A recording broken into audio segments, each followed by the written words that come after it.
Educate yourself. Yeah. I know it sounds regular. Yeah. I mean, educate yourself and truly educate yourself. The easiest part of this game is to spend money. The easiest part of this game is to buy a property. That's easy. That's very easy. Yeah. The hardest part of it is it's like the Roach Motel. You can get in, but you can't get out. Ooh. So for all you new investors out here, pick a side. Yeah. Either you're an investor or you're a retail buyer. If you're an investor, the mindset that we have, the thought pattern that we have, we don't do shit like that. We're looking for a deal that's gonna have enough built-in equity by the time we done so that we can play. So when the market shifts, it will shift.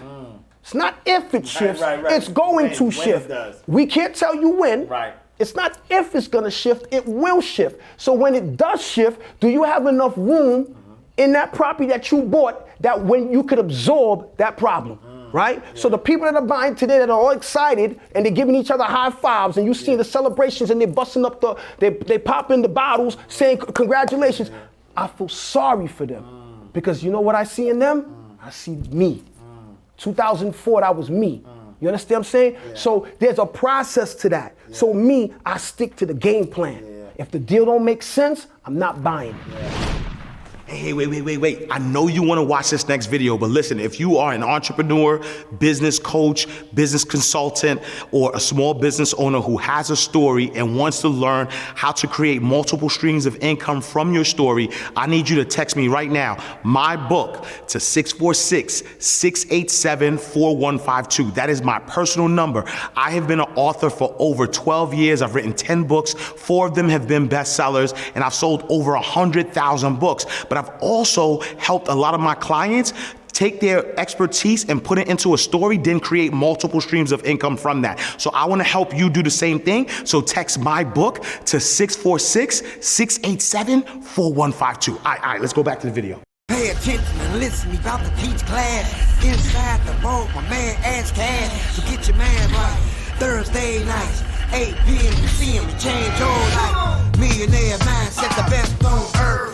Blueprint, the wealth, the knowledge network. So get it while you can, and he's standing right here. Just come inside the vault and see black millionaires. Oh yeah, oh yeah. Come inside the vault and see black millionaires. Oh yeah, oh yeah. You won't ask cash, you can catch it right here in the vault. All right, so welcome to another awesome episode of Inside the Vault with Ash Cash, the greatest money mindset show on the planet. When I tell you that this next episode is going to be packed with bars, packed with inspiration, packed with motivation. If you are not inspired, if you don't believe that you can do and have and be anything that you put your mind to, then we are doing you a disservice. I have my brother Welby Accely. What's up, brother? At my best 197. Appreciate you, man. Thank you so much. I'm excited about this interview for so many different reasons because a lot of times, people have the started from the bottom story. You started from the bottom, made it, lost it, and then got it again. And then lost it again. And then lost it. Oh, see, I didn't even know you lost it again, right? And so that's one of the things that is the sign of a true hustler, the sign of somebody who is destined for greatness, because greatness doesn't have anything to do with the amount of money you have. It's about the will, it's about the tenacity, it's about being relentless. And so I want to talk about this because there's a lot of people who are afraid to fail. They're afraid to go into certain ventures because of what could potentially happen. But you're a testament of what would happen if you don't go after it. But before we even go there, for those who don't know, who is Welby Accely? First off, thank you for the introduction. Second off, I'm super humbled even being here because this was one of my goals. Of being on this stage sitting with you. Manifestation in real life. Man, listen, it was, and I know a couple of people reached out to you, yes, unbeknownst to me, about it, and the fact that I'm even here, I'm like super humbled about it. So thank you for that. Second thing, I'm first generation Haitian American. I'm one of 5 boys that my parents had, and I'm from New York, born in Brooklyn, raised in Queens. Queens, New York, and now I reside in Nassau County, New York. And that's me, basically, man. You know, my parents were, well, you Haitian too, so you know how it is. They came to this country. Their goal was to give their children a better life. So we were born here. All of my siblings were born here. Then they sent us back to Haiti for a couple of years. So that's how I learned to pick up the language initially. And then they brought us back. And then if anybody taught us the game of hustle and grinding was my parents. And then from there, you know, that's basically me, man. I just, you know, that's me. Yeah, and so like you're the king of fix and flip, man. Nah, like, man. The king of fix and flip. I'm not the king of, I mean, I'm not the king of fix and flip. Listen, man, I just do what I do, you know, like I've been through a lot, you know, which we'll talk about, and I want to expose that to the people, you know what I'm saying? Because people look at you, for example, and a lot of the people that are maybe doing what I'm doing, and they only see the end result of what we're doing. But I want you to understand, like, the journey that I've been through to get to this point, you know? So, yeah. Yeah. And so how many properties do you own right now? Well, I flip a lot. I flip a lot of houses in the last. Well, now I'm averaging this year. I'm going to close out on at least 35, 40 flips this year. Last year I did close to that amount as well. Then the years before that it dwindled down. But we'll talk about it in the history. But in the last 4 years or so, I did well over 80 plus flips I've done. But we'll talk about the growth for what it took me to get to that point to scale, because at the beginning of my career, I was a walking disaster, you know, so, Yeah, and I think for me, that's one of the reasons why, you know, I felt it was important for us to have this conversation, because there's so many people who are in the space who do real estate, but, you know, they make it look good.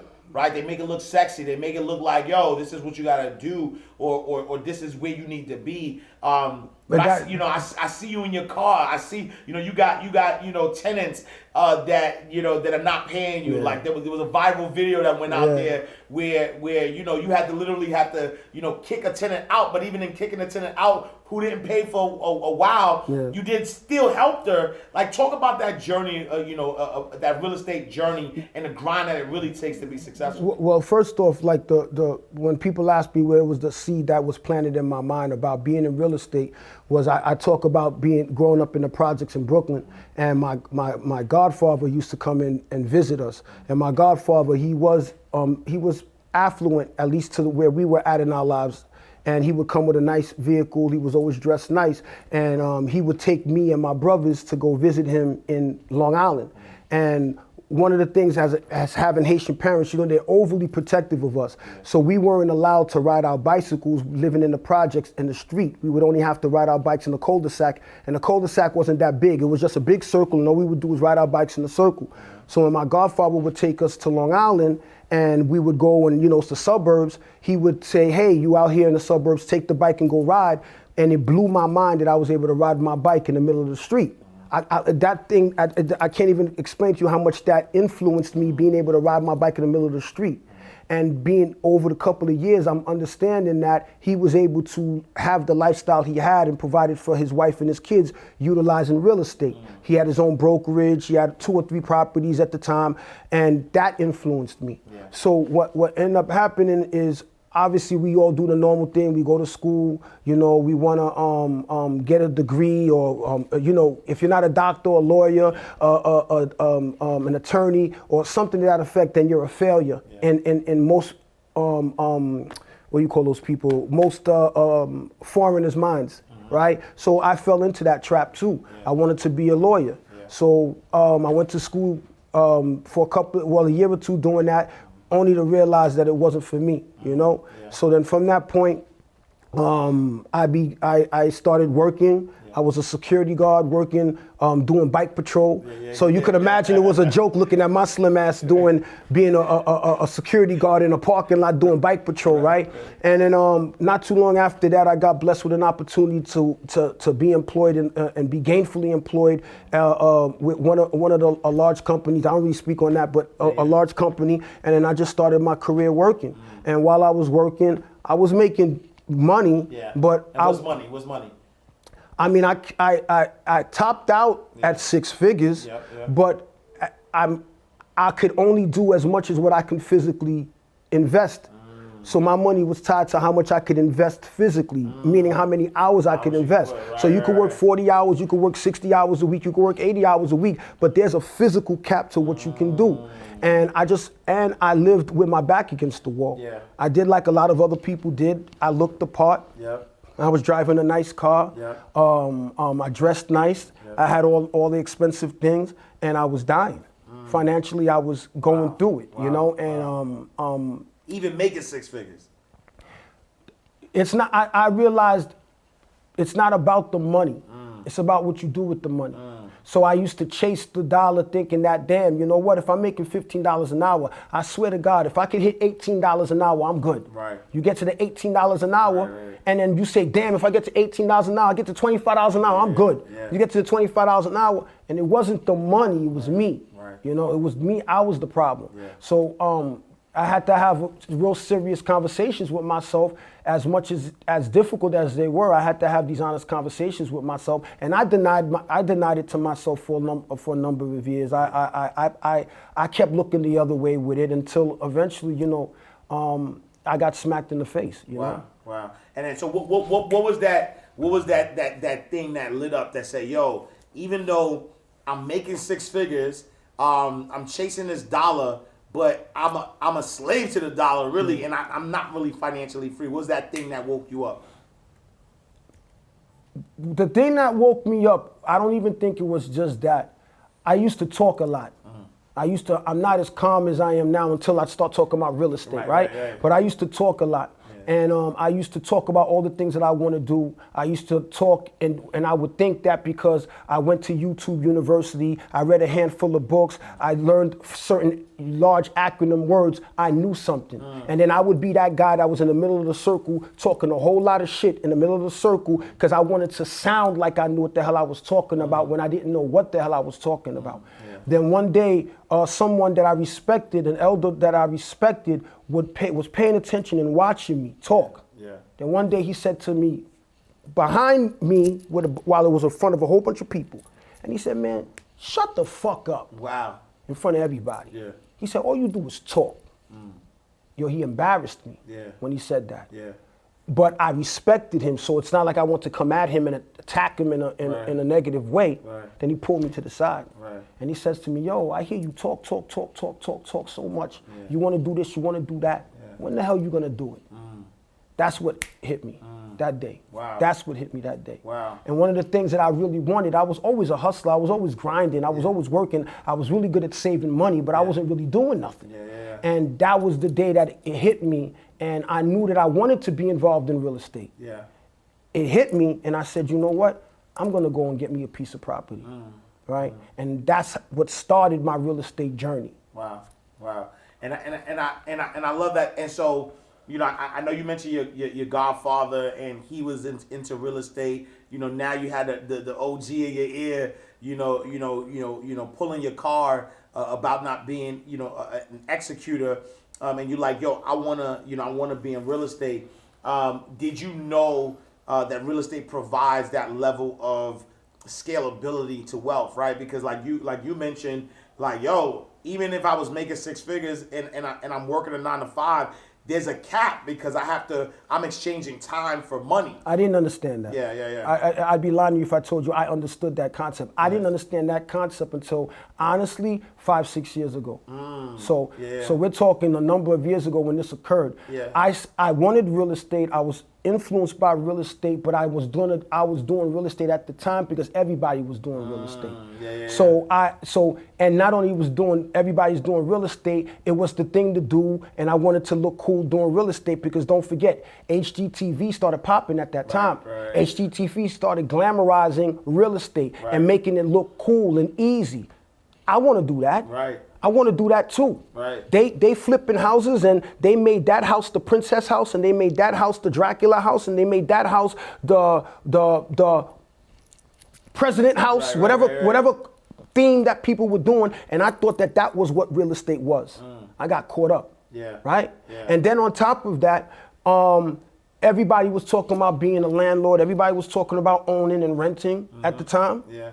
Yo, damn, I could buy me a handful of properties and I can make money. I don't have to do no work. Yeah. I want that too. Yeah. They were gassing me up. They were setting me up. And when I say they, I'm talking about the powers that be that know how to package things and make it look wonderful so they could get to you. That's why I talk to the people today in 2020, 2021 about that. Because it's the same shit that's happening today. You know what I'm saying? So when I saw those things occurring and happening, I didn't realize it at the time, but I got caught up. So I want to do real estate. Right. So when I decided to get into real estate, I didn't know what I was doing. I didn't know what my intentions were. I didn't know why did I buy that particular property that I buy. What was my end goal of buying it? I just wanted to buy it, and it's gonna work itself out. Wow. And I got slapped in the face. Yeah. Hey, how you guys doing? Hold on, don't press that button because that's what I do every time I'm looking at an ad that I don't want to see. This ad just happened to be life-changing. I just happen to own one of the biggest home healthcare companies in the state of Georgia. I can help you create your own. Just to give you a little bit of insight, I send out registered nurses, LPNs, and CNAs to take care of people inside of the homes that cannot take care of themselves. But guess what? You don't have to have any medical background and you don't have to have any medical knowledge. So if you're wanting to change your life and you have a passion for actually taking care of people, then go ahead and sign up for Home Healthcare Blueprint. I'll see you guys later. And that's what I was going to ask, right? You wanted to buy it and it was going to work itself out. So you had the vision, if you will, but not the plan, right? So I won't even call me I had a vision. I had the hope. I had the hope of it, but I didn't have the plan. And if you want to call it the vision, I had the veil put over my eyes. Yeah. And we'll talk about it more in depth about the. Tell us like what being slapped in your face. So you went in, and you went in blindly. What happened that had it crashing all down? So after the brother that said that to me and embarrassed me in front of the people, it hit me to say, you know what? I keep talking about what I want to do. When am I going to start taking action, right? But I took action without a plan. So the first thing that I did, I decided I wanted to start investing in Atlanta. The reason why I wanted to go to Atlanta is being from New York, this is 2004 now. Yeah. Atlanta became the Mecca for African Americans and minorities. Everybody was flocking to go to Atlanta. Yeah. So I said, I want to go to Atlanta too. I wasn't moving to Atlanta, I wanted to start investing in Atlanta. Yeah. So I ended up coming up to Atlanta, and when I came to Atlanta in November of 2004, I said, I'm not leaving here until I have me a property that I buy. At that time, everybody know about the subprime mortgages. Everybody knows about these, right? So subprime mortgages, as long as you had a pulse, you were getting a mortgage. So I knew I would be able to get the mortgage, and I knew that I didn't have to put no money down. Not only I didn't have to put no money down, I didn't even have to put the closing cost in because they were doing 106% financing, right? Ooh. Remember those days? So I was a banker in those days. You understand that? I ate good. You understand? So now, allegedly. So now, when I came up here to do that, I got introduced to a realtor. So now I'm young. I'm a kid, and when you really think about it. So I'm ambitious. I have a dream. I have a plan.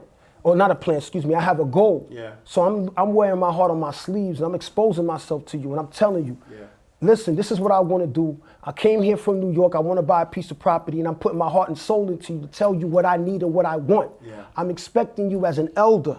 I'm expecting you as a sister to look at me and say, damn, I want to help this brother and I can still make money. Right. That's not what happened. So I got the mortgage people involved. So I got approved for a mortgage. I got a realtor involved. And then also the realtor introduced me to a contractor, which we'll talk about that. So we looked around, and I ended up finding me a 4-unit building in Pine Lake, Georgia. We just actually came from it today. Wow. I went to go look at it today, 15 years later. Wow. That was my first piece of property. So I bought it in 2004. When I was buying it, I was talking to the realtor, going back to when I said I thought I educated myself. I tried to keep up. I said, hey, what's the ROI of this property? Yo, what's the LTV of this property? Trying to, Right. I don't understand. Sound the part. Yeah. You understand what I'm trying to tell you, bro? I'm trying to play the part. Right. That's what I'm trying to tell everybody here in 2021. I see you. Yeah. Because I see you in me. Yeah. What you're doing is exactly what I did. Yeah. So when you have experience and you see somebody with limited experience coming to you, you can see them from a mile away. Yeah. You don't have to say nothing. All you gotta do is speak to me for 30 seconds and I'm gonna tell you what position you in. Yeah, yeah. You understand what I'm saying? Because I gained the experience. Yeah. So when this lady represents to me that the property is a 4-family, she represented to me that the property would be able to rent out for at least $1,000 per apartment. Yeah. Right? So if you tell me it could be rented out for at least $1,000 per apartment, she even implied that we can get maybe condos out of it. The guys that came with me today to go look at the property, because they have a level of experience, there's no way you could have done that. But I didn't know. She also told, so when she told me that, I then go to the mortgage guy. The mortgage guy gets me the mortgage and he gets me a mortgage, and the mortgage altogether is $2,000 a month. So if I did the quick basic math, I'm pulling in $4,000 a month, $2,000, I'm gonna get me a property manager like everybody's doing right now, because hey, I'm a boss now. I don't wanna do nothing, right? Because I'm a businessman now, right? I buy the property, she then introduces me to the contractor, right?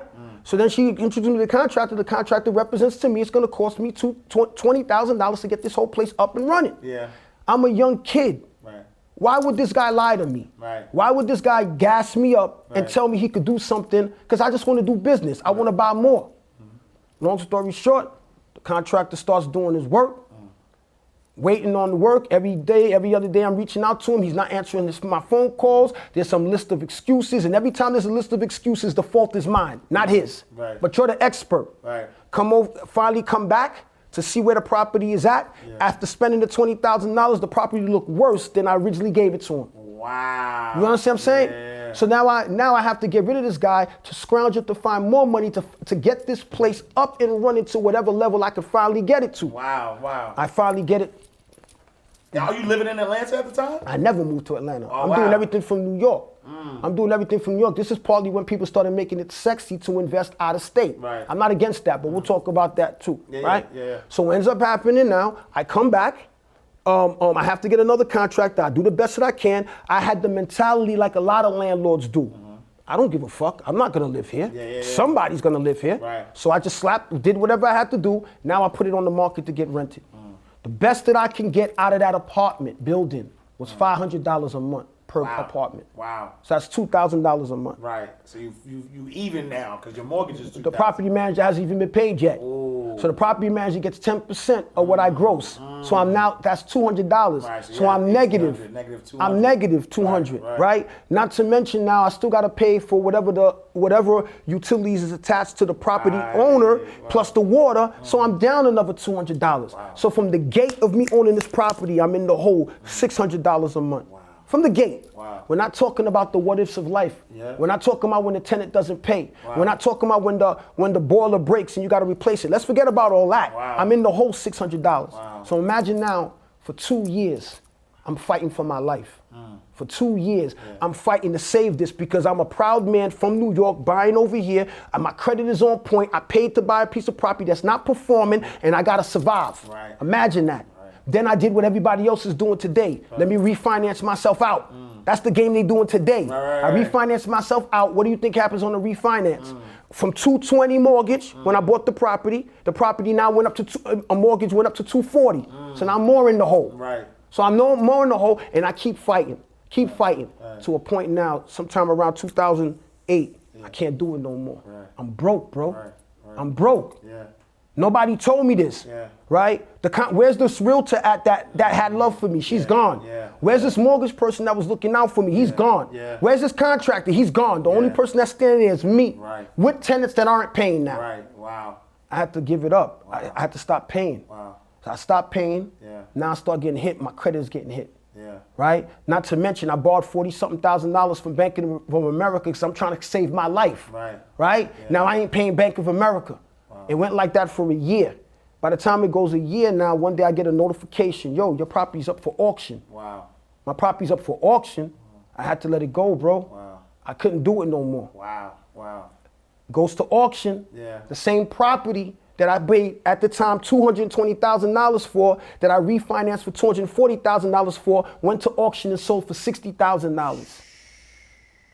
You know the blow that it goes? You know the blow that happens to you? You know the blow that happens to your ego? And then my credit goes from a 700 to a 500. Nobody can't tell me nothing. Wow. You can't tell me nothing. Wow. You know, about this business and about the hardship. Yeah, yeah. End up going back there with my tail between my legs, lost foreclosure on my name. Right. It's a wrap. I can't do nothing anymore. Yeah. And then I had to start rebuilding. Wow, wow. Wow, and I, I kind of want to unpack that a little bit because it's powerful, right? Like, a lot of people, again, because, especially today, because there's so many people talking about real estate and how you could build wealth with real estate, which is an actual thing. You can actually build wealth with real estate, but here's the thing, I got to touch on it, man. Yeah.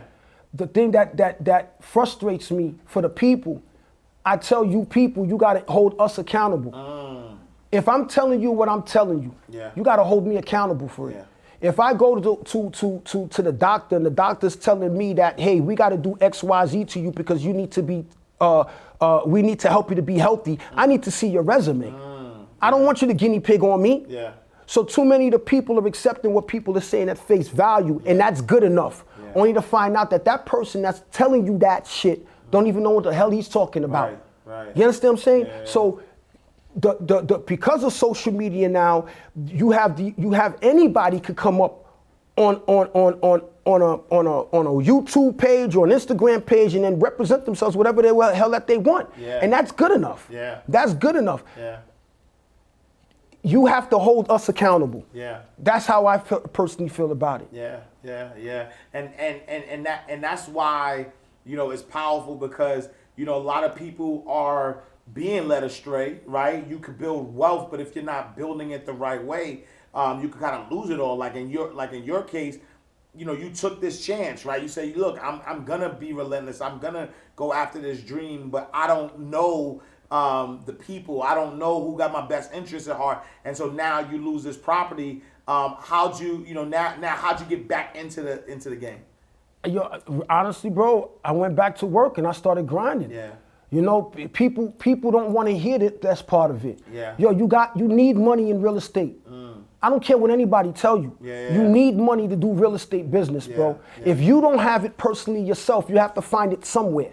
You have to get it somewhere. Yeah. So I went back to work and I just started working. I started grinding. I started hustling, bro. Yeah. I started selling cars. I was buying cars off of Craigslist when Craigslist was really popping. That maybe wasn't in really that great a condition. Buy it, take it to another place to clean it up and make it look better, and then sell it for another $1,000 or $2,000 more. Yeah. Then take that $1,000 and instead of spending it so I could go and buy me, so I can go on a trip and live my best life, so I could look like I'm living my best life, I took that $1,000 and I stacked it. Right. And I stacked it and I stacked it, and then, I built myself up financially so I can get back into the game again. It took me a couple of years.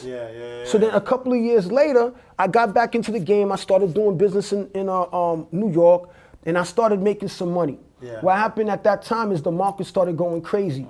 Market started shooting up. So if you throw crap on the wall, anybody was shining at that time. Anybody was shining at the time. Yeah. And I ran into another gentleman that I gave my heart and soul out of what I wanted to do. I still didn't take the time out to study the game, even after losing it. Right. I was looking for other people to put me on and to hold my hand and to show me love and to help me, rather than for me to take control of my life. I was banking on them to do it. So they saw the sucker coming again. They saw it coming again. So he gassed me up, told me what I wanted to hear, and I said, let's do it.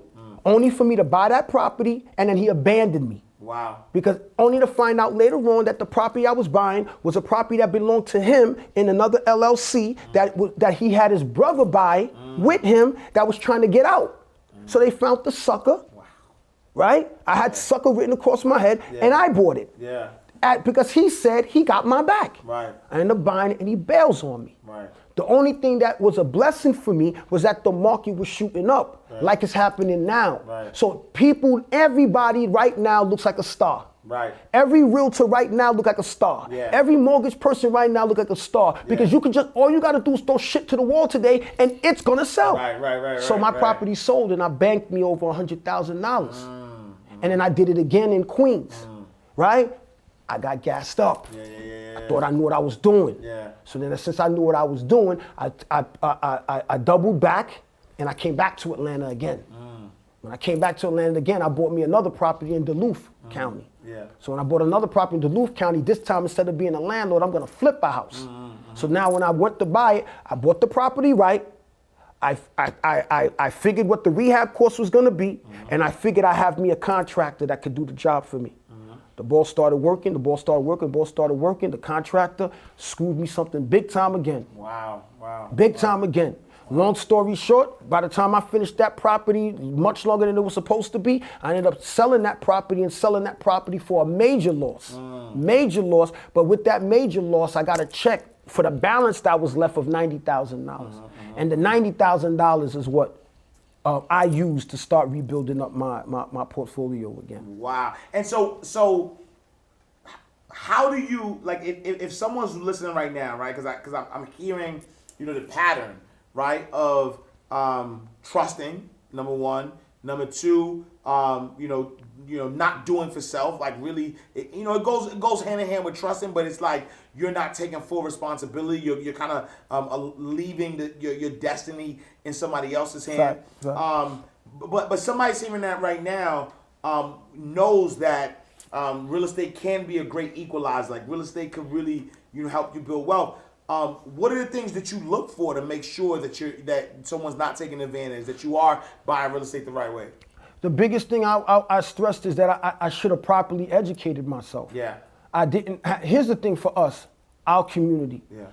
I never had a big homie put me on to nothing. Everything you see I'm doing today, I learned that shit getting punched in the face. That's how I learned it, right? Yeah. So now when you got other communities, it's embedded in them from birth because it's just a natural conversation. And you already know how it is when you have kids and you start using swear words and you're not even realizing you're talking around them. And all of a sudden you're like, how the hell did she pick up that word? Yeah. Because it's just, they're involved and this is what it is. So when you have when you have other communities that they're big on financial freedom, they're big on real estate, it's just embedded in the kid coming up. Right. I didn't have that. You know what I'm saying? So I had to keep doing trial and error. And then what I kept doing is I kept skipping processes. I kept saying, no, it got to be a faster way to do this than the way I'm doing it because this shit is taking too long. Because the people on TV is telling me that I could be $1 million in the next 30 days. So this is taking too long, you know? So I kept jumping on that. Then what I kept doing is I kept betting on other people. I lost more money ever in my life when I kept betting on other people instead of betting on myself. But then the problem that I have is that every time it was time for me to bet on myself, I found every excuse for me not to bet on myself. But I'm gonna bet on him. So if you would have came to me and said, yo, Welby, man, you just saved up $50,000. Give me that $50,000 because I could do X, Y, Z for you, that $50,000. I'd be so quick to do it. Because he has to do it because he's showing me like he's doing it, right? He has to do it. It got to be a faster way because I act like I'm that intelligent, but I'm not, right? Only to do it, and then this person burns me. Burns me. But then every time when it's time for me to say that same $50,000 I have in my hand, let me use it and invest it. Let me do something with it. I found every excuse for me not to do that. You know what I'm saying? And it's not just me. A lot of us are doing that. A lot of us are doing that. And the day that I decided, you know what, man? If anybody's gonna F this money up, it's gonna be me. If anybody's gonna take these L's, it's gonna be me. The day I decided that is when shit started changing for me. And then before we get to that like revelation that you had to do for self, like where did that lack of confidence come from? Like that mindset of not wanting to do for self or like leaning on people. Where did that come from? I don't think that growing up, I lacked confidence in myself. Growing up, I did. But when I started coming into my manhood, I didn't lack confidence in myself. I was lazy. I can honestly say that. I was lazy. And then it's not supposed to be this hard. Because they tell me it's not this hard. They show it's not this hard. Look at me, look at what I'm doing. So then I gotta be doing something wrong. Because these guys are getting to it. And then on top of that, I thought that success was the image. This guy pulled up in a Benz. Growing up, you would know how it goes. If a person had a BMW or a Mercedes-Benz, even if it was 3-4 years old in the 90s and early 2000s, that dude was getting money. Facts. That's right, right? So because he was pulling up doing that, he had to have been getting money.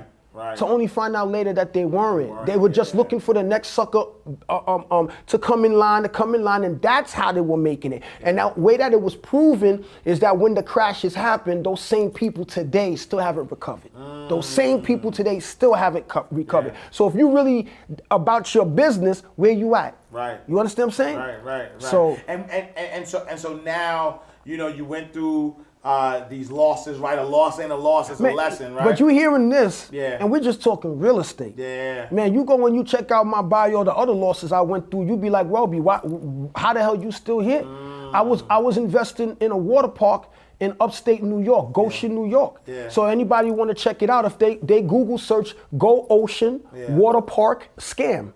And if you read it, victim number 4 is me. Wow. And that was a multi-million-dollar water park scheme that a partner of mine I was investing in, that I owned 40% of the project, embezzled $6 million out of it, and then got the federal government involved and were tapping my phone and the other people's phone. I thought that it was only me and a handful of other investors. It was actually 27 other investors that she duped. And there was $400 and something thousand of my money tied into it in investments that I did that got wiped out. Wow. So I lost it all. Wow. You understand? So if anybody want to Google search that, and if you look it up, it's all public record. Liliana Traficante. That was my partner. Google search it and you'll see. So when I talk about the ups and downs about life and ups and downs about investing and getting to it, there's nothing nobody could tell me. Right. I'm not saying I know everything. But nobody could tell me about the stresses. That nobody could tell me about worrying about how you're gonna pay your bills this month. You can't tell me nothing about that because I've been there, done that. I'll never forget that day, bro. I was in my bathroom, I closed the door, locked it, and I had a little light up above, a little light, like a silhouette type of light up above, and I'm looking in the mirror, and as a grown man, bro, I start crying. I start crying, bro, and I had to be real with myself.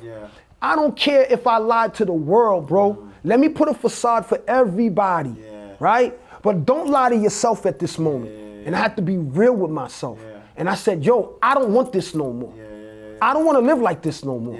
This shit with my back against the wall, every month, every week, I'm not living like this no more. That was my conversation for myself. Crying like a baby, bro. Wiped my eyes, cleared my face. Nobody had to know. And I addressed it for myself and I said, yo, I'm going to do this. Somehow I know I'm going to do this, bro. And then I just got back to it. You know what I'm saying? I worked 60-hour day weeks, 70-hour weeks. I had my friends, even the co-workers at the time, laughing at me. Why the hell is Welby? Why everybody's out on a Friday night? Why everybody's away to Jamaica partying? Welby's grinding and working. You understand what I'm saying? While everybody was buying their new cars and everything like that, I'm grinding and I'm working, laughing at me. Welby fell off. I went through all of that, bro. I went through all of that. You know what I'm saying? Because I said, I got to do this. I have to do this. And that's what I did. And that's powerful because I think that there's somebody listening and watching right now who could relate to trying things time after time and failing, and really that, you know, that revelation of being real with yourself is very important because a lot of us get to those dark places and some of us don't come out. Right? Some of us get to those dark places and don't come out, and you got to the dark place, but instead of getting in a position where you're like, you know, I'm just gonna give up, like you kept going. Like where does that relentlessness come from? Where does that energy that says, you know what, like this is gonna work? Where does that come from? Yo, bro, I gotta give it to God, bro. And I don't know. I can't even tell you. I got an unbelievable belief in myself, bro. I just, if I want it, I'm gonna get it.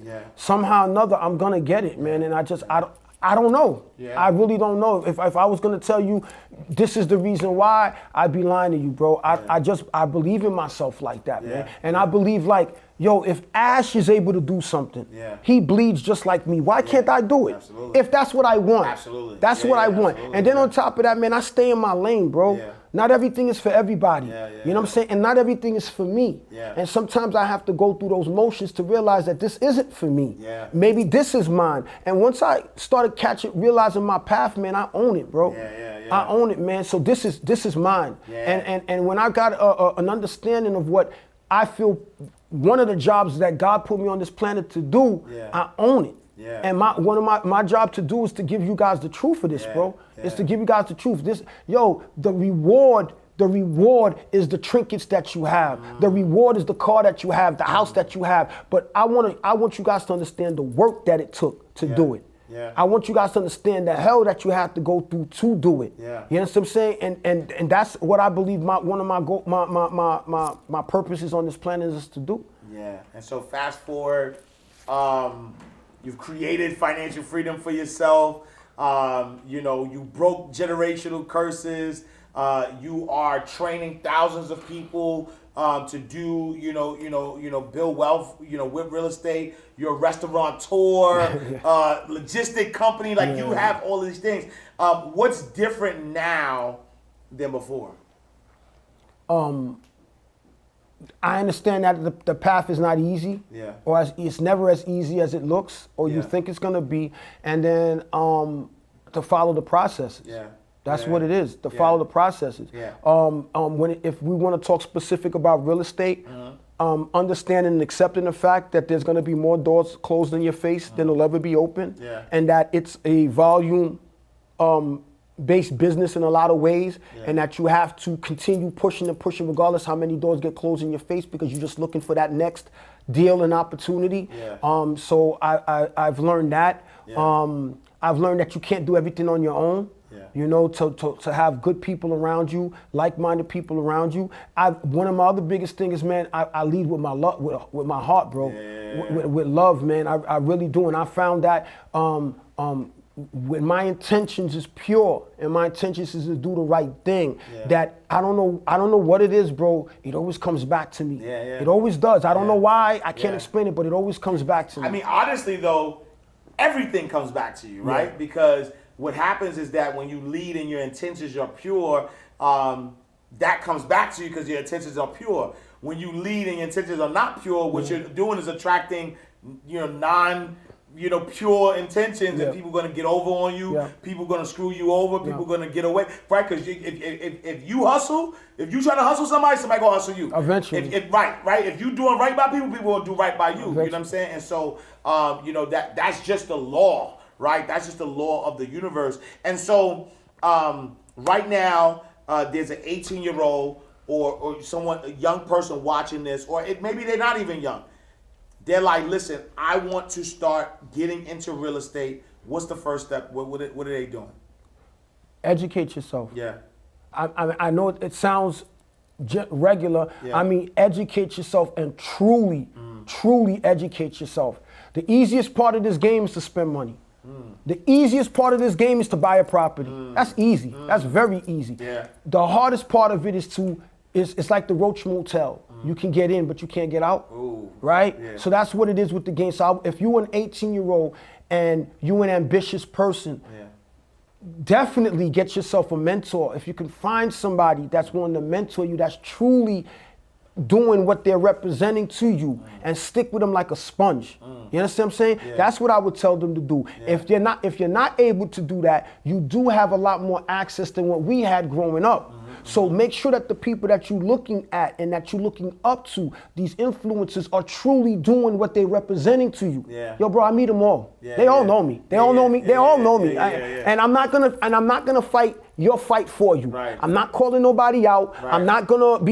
This is not gonna be a quote unquote world star moment. Right. That don't happen. I have the utmost respect for everybody. But what I am saying to you is that the person that you're getting the education from, yo, it's a big difference when somebody's giving you a theory of something and then the application of something. It's a huge difference. So with today's times, you have access to to the information, but make sure that who's regurgitating it to you is actually doing what they're representing to you. Is that why you do ride-alongs? Because I know that you You know, you do ride-alongs where you actually take people Yeah. to actual properties to actually see the process. Is that what it is? That when I started doing the ride-alongs, when I started building up my I started feeling confident enough in what I knew and that I can give it back to the people. Yeah. I always asked myself, what is it that I wish that I had? Yeah. And what I wish I had is that somebody literally took me into a situation or a property, and then when they were explaining certain things in terms of the rehabbing or in terms of whatever, the cash flow or whatever, that I can actually see it. Because real estate is real. Yeah. It's not something. Concept. It's Yeah, like, it's real. Yeah. So that's the reason I said I wanted to do what you call a ride along. What I call a ride along as well. A lot of other people do it too. You know what I'm saying? Yeah. But I wanted to take people on a ride along to properties that I own. Yeah. And every property I took the people to, they were all my own properties. I encouraged them to validate that fact that these properties are mine, and that I would take them, and then each of the properties would be at different stages. So then now, it's amazing when you see the light bulb hit. Yeah. So you imagine that a person initially came and met with me that day, and we talking about it. Then I'm taking them to the actual examples that we're talking about, and then we coming back at the end of the day to have an in-depth conversation about it. Their conversation is totally different versus what it was in the morning time. So that's the reason why I wanted to do that. But then at the same time, we're in 2020, 2021, you know, going into 2022. So you can't touch everybody in that way. Right. So that's the reason why, even with me doing the online courses that I have, that I wanted it to be as authentic as possible. I wanted it to be from my perspective, from what I'm doing now, what I've experienced, as authentic as possible, because you're not gonna call me out and I don't have an answer to what I've been representing to you. I'm not putting myself in a position like that, you know? So that's the reason why I started doing those type of events. Yeah, and then so what's the philosophy that you use in real estate, right? Because I've heard, you know, people do wholesaling, people do, you know, you buy it, you flip it. Some people do buy and hold. Some people do out-of-state investing. You know, some people, find tax liens. Some people do foreclosures. Like, what's your strategy, and what has worked for you, and what is the strategy that you use? To be honest with you, I've done a multitude of all of those things, right? And then what I realized is, you've heard this acronym before, but I try to keep, I like to kiss everything I'm involved in. So keep it simple, stupid, right? So that's what I do. So I want to keep everything simple. I don't care if you're buying a foreclosure. I don't care if you're buying a tax lien. I don't care if you're buying a buy and hold. I don't care if you're buying something that you heard a grandmother passed away and you buying it down the block. I don't care if you're buying a short sale. That's all irrelevant to me. That don't matter. The source of where I'm acquiring the property is irrelevant to me. That's just different avenues of finding the property. What's a priority to me is to understand my intentions with that property. So for example, if I'm buying that property, that's going to be a flip. If my goal is that I'm going to flip this particular property, I have to be buying a property that's a distressed or underperforming property at a certain price point, so that by the time I factor in what my rehab cost is going to be, I have enough room so when I sell that property, that there's enough equity, built-in equity in that property, that I'm going to make X amount of money on that property. There's a process to doing that. I used to skip that process and just throw shit to the wall and I'm going to make money, right? And you could do it one time, like the people today.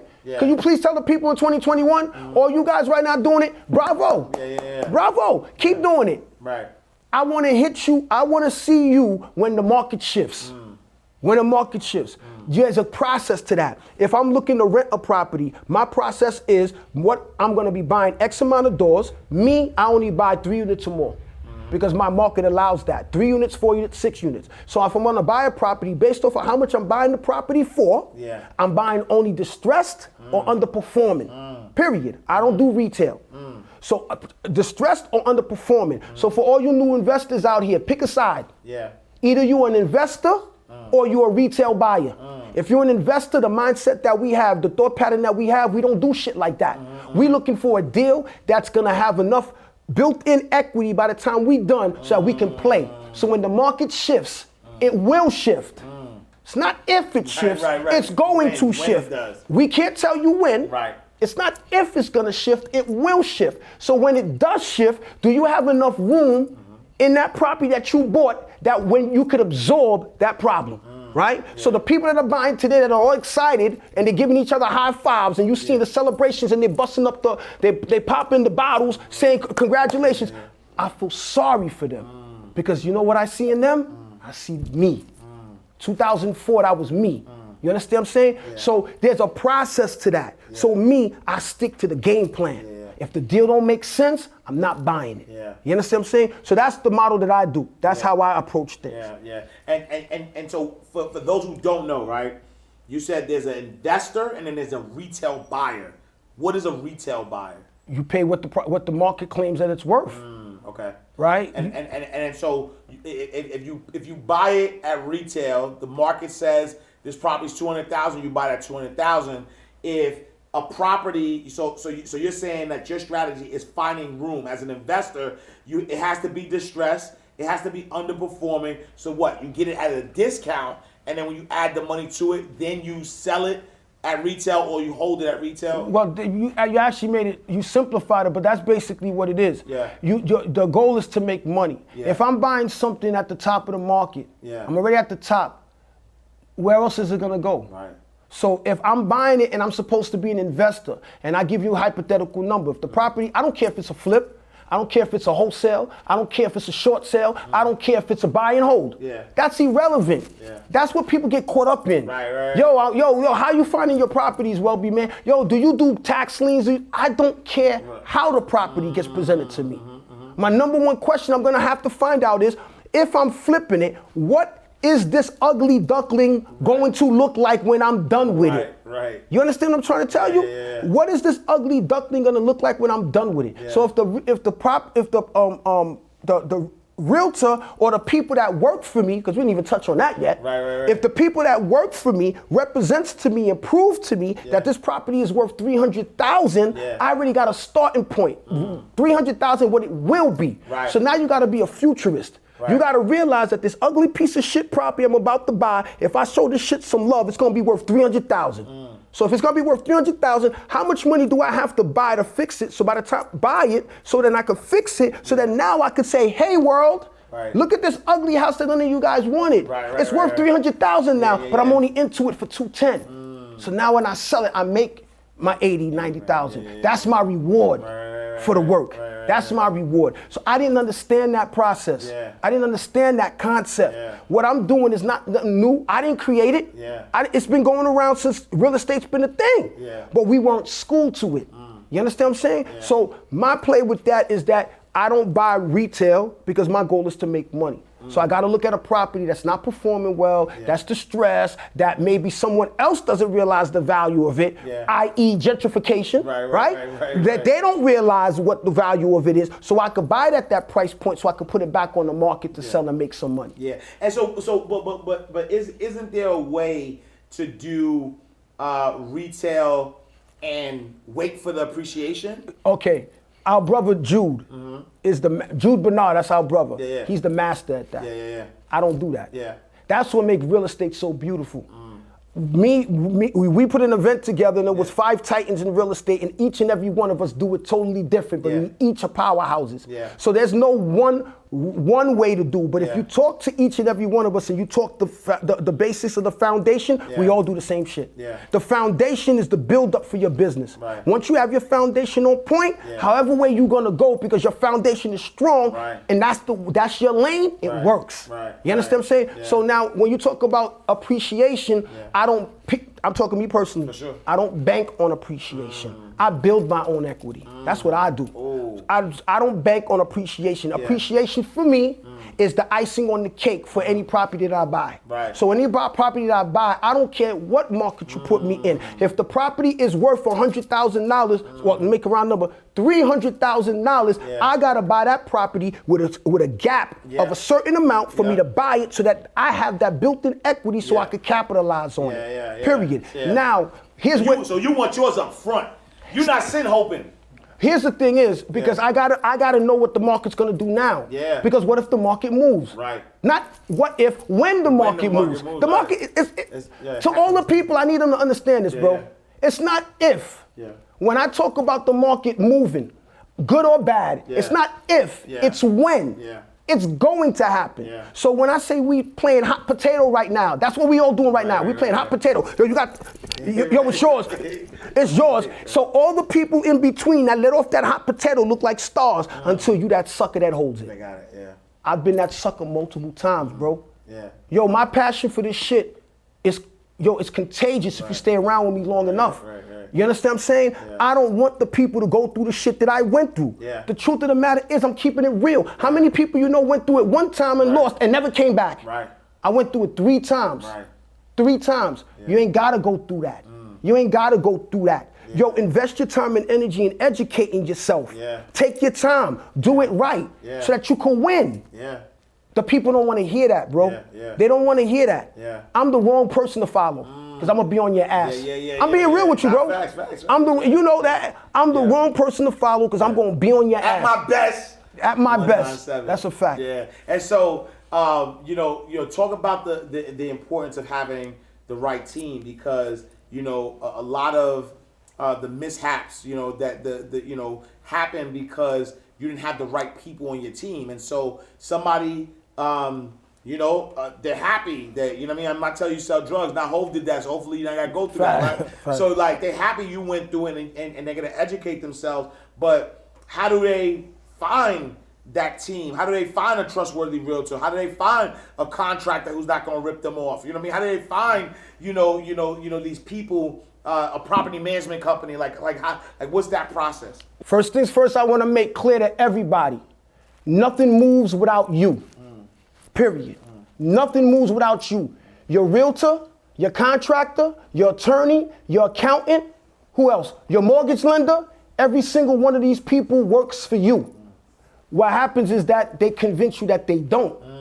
And they also convince you that you're lucky that they're allowing you to give them your money. Wow. You heard what I just said, bro? Yeah. These people make you want to believe that you're lucky that you're giving them your money. Every single one of these people that I just mentioned are part of your team. And once you understand that they work for you, then you understand that you need to control the money. When you understand how to control the money, you understand how to control your team. If you're a person, a man or a woman that's with integrity, your intention is not to rob nobody. Yo, anybody will tell you, I owe you money, I'm chasing you to give you your money. I don't want that in my pocket, right? So my intention is to do the right thing. When I understood the concept of the fact that if I control the money, I control my project, is when things started getting even that much better. Now, when you talk about the contractors, the realtors, the accountants, most of these people will never want to work with you. The reason why they will never want to work with you is because most of them don't understand the concept of what I'm talking about, because most of them don't deal with investors. They deal with people that still have the employment mindset, which means they get to control these people to do what they want them to do and dictate to them how they want them to move. When you're a person that's in your square and understand what you want and what you're intentional about, and you tell your realtor, this is what I need you to do and how I need you to do it, and if they can't deliver, goodbye. Hey, Mr. Mortgage person, I need you to give me X, Y, Z. If you can't, goodbye. You understand that. So when you get to understand the position that you're in, then you understand the importance of what they're supposed to deliver to you. And if they can't, you get rid of them. That's when you start weeding out a lot of the bozos that are out here. You know what I'm saying? So that's what I've done. That's what I've done to build up my team. No, I love that. And then so, right now, you built up your team. You have, your portfolio. What's next? Like, what's the grand vision for Welby Accely in the real estate game? Bro, I don't know. If I told you I know, I'd be lying to you. The truth is that there's a certain threshold that I want to hit monthly now, as far as with my net income. There's a big difference between gross income and net income. There's a threshold, and I'm pretty close to hitting that. And I don't know. I'm game for anything that's possible.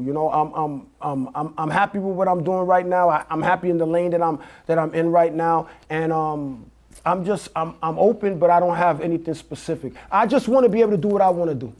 That's what I want to do. I want my mother to be able to call me or whomever else that I care about and I love and they need, and I said, here it goes, even if I'm bitching and complaining. You know what I'm saying? That's what I want. I see something that I want for myself because I work hard. I want to get it. I want to be able to do whatever. That 2022 AMG. Yeah, but that's okay. But so, all right. So, but here's the thing, though, right? Because, you know, like you have impact.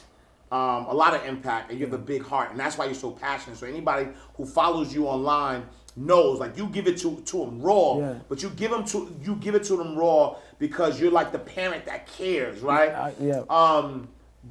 For those who didn't see that viral video, right? You got a viral video that went crazy on the internets that literally, you know, lady wasn't paying, but instead of being, you know, difficult about it, you know, you told her she had to go, but you also helped out. Tell us about that. Well, if I could rewind a little bit earlier, better. This is the importance of why I said educating yourself. The only reason why I was able to help this woman is because I positioned myself long before it even happened that I can.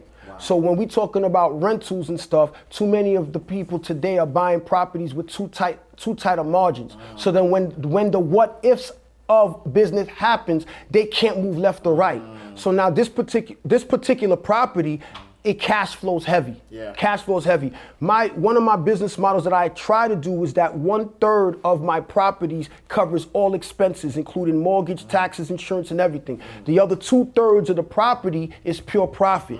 So in this particular property, it was a 4-unit property. My mortgage on that property was only $1,178. So let's just make it $1,200, taxes, insurance, and everything. And the way I set everything up, I didn't have any utilities in my name. That was my expense. One floor alone was $1,200. So the other 3 floors was pure profit. So I'm banking on that in that building in net income $3,700 a month. So now pandemic happened. When the pandemic happened, you know the game that people were playing. I have relationships with the city. So in that same building of the 4-unit, 3 out of the 4 units is all people that are on programs, not just Section 8. I house different types of programs in my building. So the money came in like clockwork. She took advantage of it and stopped paying me. Before the pandemic happened, I was working with her, and then when the pandemic happened. So now when you multiply, when you multiply the time that went, it was 2 years, she paid me nothing. For 2 years. So during that whole period of time, I was really passionate to her. I was being nice, and I was warning her. Listen, this is gonna end eventually. I hope you're doing something with this. I hope that you're saving your money. I'm trying to encourage her. You understand what I'm saying? Because I know that everything comes to an end eventually. So what ends up happening? She went and she exhausted all the resources that the city was allowing her, that she pocketed, right? And then finally, I got the clear to evict her. So when I got the clear to evict the woman, I was like everybody else, angry. F that, she gotta go. I'm ready to go. What the people don't see in the video is I came there with a team of guys with a U-Haul truck to put all of her stuff out in the street and say goodbye. People didn't see that. What people did, what I saw when I went there and I knocked on the door, I saw a woman that was terrified. She was scared, bro. Yo, bro, I get a frog in my throat thinking about it. So when I saw that, I went back to the guys and I told everybody, hey, listen, everybody, don't worry about it. Just go. And I let them go. And then I came back, had a conversation with her. And I was like, listen, you know what? I can't have you continue living here. I got the court order for you to go. I have to take advantage of it, but I got something for you. And that's when I helped her and I moved the stuff into the storage place so that she didn't lose all of her worldly possession. I paid for her stuff that people didn't know. I paid for her stuff for a few months so that she could keep her worldly possession. And then I told her to follow me. So when she followed me, she's following me in tears. I rolled up into the hotel, went over there, knocked on the door, and I asked them, hey, you know, I need a hotel for a couple of weeks, and I paid for her a couple of weeks. And what people didn't see, I was still taking care of her even after the fact. So I led with my heart with it, but at the same time, I'm a businessman. I can't have somebody continue living there. So I'm thankful that I was in a position to help the person, but basically that was the situation that happened with the woman with the living in my place for the 2 years. Wow. Powerful.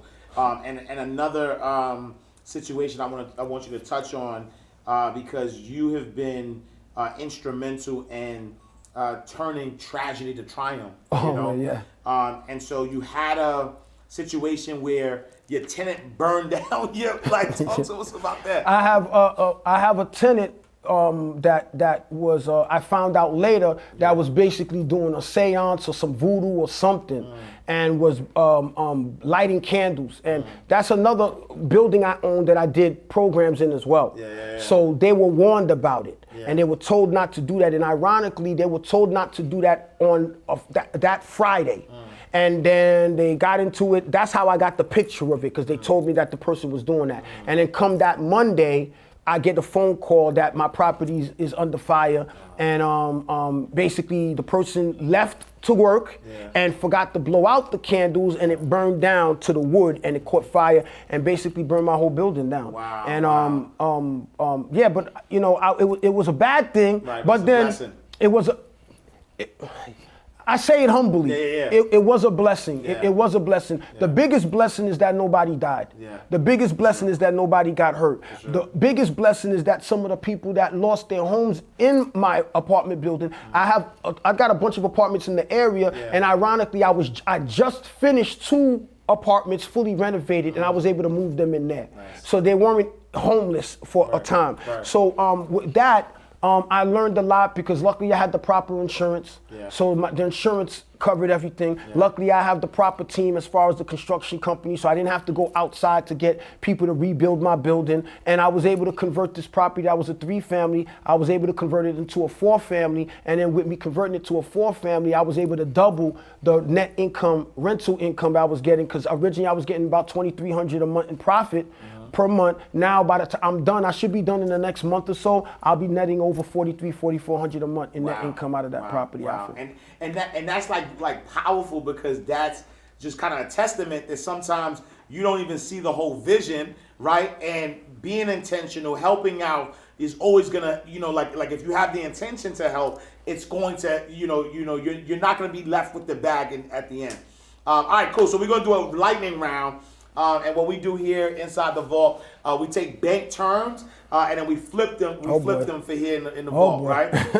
So the first term we're going to start with is deposit slip. And a deposit slip, when you go into the bank, you fill out the deposit slip, and this is where you put your money in. But for here, us inside the vault, a deposit slip is a mistake, a money mistake, a slip up. What is the biggest deposit slip that you've made in your career so far? The biggest deposit slip mistake I made. I mean, with so many, bro. What's the biggest one? What's the one that's that just take the cake? If you were to pick one. Damn, bro. If I have to pick one, it wasn't even in the real estate. It was probably with that water park. That would probably be the biggest one, deposit slip mistake that I made. What was the lady's name again? Liliana Traficante. Look, Liliana! Listen, man, you know me, they call me Mr. Receipts for a reason. Everything I talk about, I have receipts to, not that I have to prove it, but I just need people to understand that I'm being my authentic self, man. I'm not here for the clickbait, For sure. All right, second term we're gonna do is charge off, right? Charge off. You borrow money from the bank, you don't pay it back. The bank tries to get the money back, but eventually they charge it off. What type of people or mindsets did you have to charge off on your journey? The complainers. I had to get rid of the complainers and the low key hating mofos. If I could use that word. I had to get rid of them, And I had to, by doing that, I had to be comfortable being by myself. I had to be comfortable being by myself, because it's a lonely road. It has not, and it's not a knock against anybody. Anybody that's doing this, they understand that it's a lonely road. So I had to charge off a lot of that type of mindset or that type of negative energy. I had to get rid of that away from me. I love that. And last but not least, trust account. Right, trust account, is where you take all your prized possessions, you put it in that trust account, you protect it, you pass it down. For us inside the vault, a trust account are the type of people or mindset that you almost have to lean on during your journey. So who or what type of mindset is part of your trust account? Yo, bro, I'll be real with you, man. Man, bro, it's kind of hard for me to even say because I feel a lot of the times that I'm alone. I mean, I'll being honest with you, man. I love hard, but a lot of times I don't feel like I get it. Not that you're supposed to be getting it back. I don't feel like I get it back. Yeah. So you and your trust account. I'm in love with myself, bro. I'm in love with myself. Yeah. Without a question, I'm in love with myself. But maybe the yo, bro, I don't know. Depend on you. Yeah, and so you depend on you, and you depend on your mindset, right? And you depend on you know, like you gonna get it done. Yeah, that's why I think sometimes it's a crutch too, because I'm at a point where I have to give it up to more people to do with me, not for me, but with me, and I need to do that, but it's just difficult to get the people to understand that because it's a lot of sacrifice that takes to do this. Sure. It's a lot of sacrifice, and then it's a lot of explanations that people don't believe. Yeah. When you telling them certain things they don't believe, and it's frustrating because you're not lying. You're not lying and stuff like that. So it's just difficult, you know. So I mean. All right, man. All right, y'all. Welby Accely at my best 197. If people wanted to follow you, they want to connect with you, where can they find you? Oh, definitely. You guys can find me at my website, www.atmybest197, ATMYBEST197. You guys could also find me on Instagram with the same name, @mybest197. And if you guys are looking to get the truth about the real estate game, the good, the bad, the ugly of real estate, you definitely want to follow what I got going on. And I promise you guys that all you're going to get is just the truth and my authentic self. And I just appreciate you guys. And Ash, man, this is a dream come true, bro. I think, man, listen, bro, I got to tell you, bro. Let me tell you something. Yo, so many people before we got together and we started talking, me and you became brothers like that. Yes, sir. And when you know you meet good people with good intentions and that truly love people and want to see them win, they don't come too much like you, man. So I just want to tell you thank you so much because there were some things that I wanted to do and you didn't even ask nothing. You just gave it to me. And there's things I'm doing that if it wasn't for you, it wouldn't have been happening. So I just want to tell you in front of everybody, thank you, brother, and I appreciate you, man. Yes, sir. Yes, all right? Sir. All right. There we go. The whole truth and nothing but the truth to help you grind. Welby Accely, make sure you tap in, tune in. We are closing out the vault. You can follow us at Inside the Vault on all social media platforms. Follow me at I am Ash Cash on all social media platforms. I'm going to see y'all next time on another great episode on the greatest money mindset show on the planet, in God's will, same time, same place. Peace! Peace, y'all. Oh yeah. You won't ask cash, you can catch it right here in the ball.